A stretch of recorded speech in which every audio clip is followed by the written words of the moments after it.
5-minute safety talks. Number 5. Always look before acting. There are parts of the accident prevention problem that cannot be covered by strict rules. There are conditions in the industry that allow situations to be created that are so rare that they seem, at least for a moment, totally new and unusual. They are, therefore, unexpected, and it is difficult to create fixed rules for them. At this point, the worker's good judgment must come into play. The worker who cannot extend his accident prevention principles to cover every situation he faces is a threat to himself and the organization of which he is a part. The worker who can be trusted to approach each situation cautiously is very valuable to the company. A few years ago, a tragic accident occurred in the yard of a steel factory. A veteran, whose occupation was sweeping the floors, died as a result of a collision. Everyone at the plant knew him and liked him very much. One day he was cleaning a platform along a track where there was a low-sided wagon. A crane operator brought a large box of scrap metal from a part of the factory, turned it on the low-sided car and lowered it unluckily onto the leaning body of the poor sweeper. The man was materially crushed and died instantly. The crane operator did not use good judgment. He couldn't see clearly where he was placing the box. He assumed there was no one there.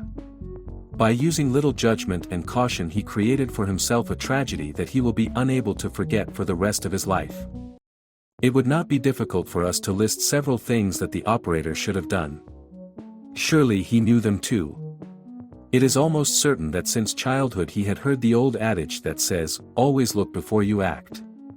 There are too many people who act crazy. And it is not until they find out that their carelessness has cost them, and others, a very high price that they realize the meaning of the ancient adage. If we could all remember that we should never throw a heavy object before we are sure it won't land on someone's feet, that we will never touch a piece of metal until we are sure it is not hot, and that we will never touch it. Lighting the fuse of a cartridge before making sure that there are no people in the vicinity would greatly reduce the number of injuries and deaths. Who more, who less, we have all acted at some point in our lives without taking into account the consequences of the reckless action that we are going to take. But most of us have created a habit, perhaps as a result of a bad experience, of always looking before acting.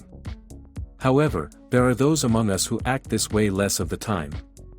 For them, the normal action is the opposite: they act, and then they look.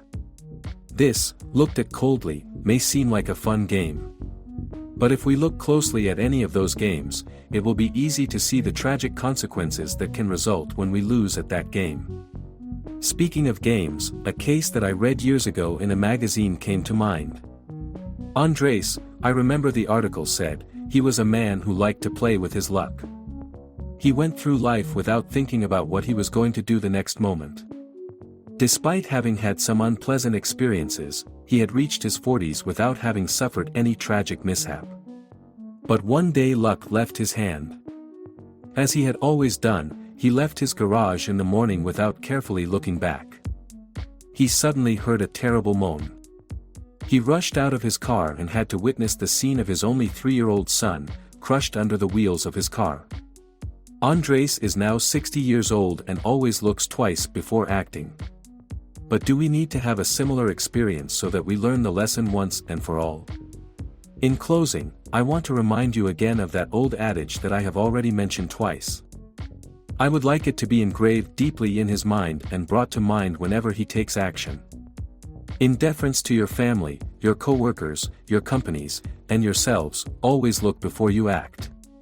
Huascaran Advisors and Business Consultants SAC, we have Mintra auditors duly registered with the Ministry of Labor and Employment Promotion. Advice and consulting on supplier approval and implementation of the occupational health and safety law, contact us. And remember, the secret to success is making a good decision.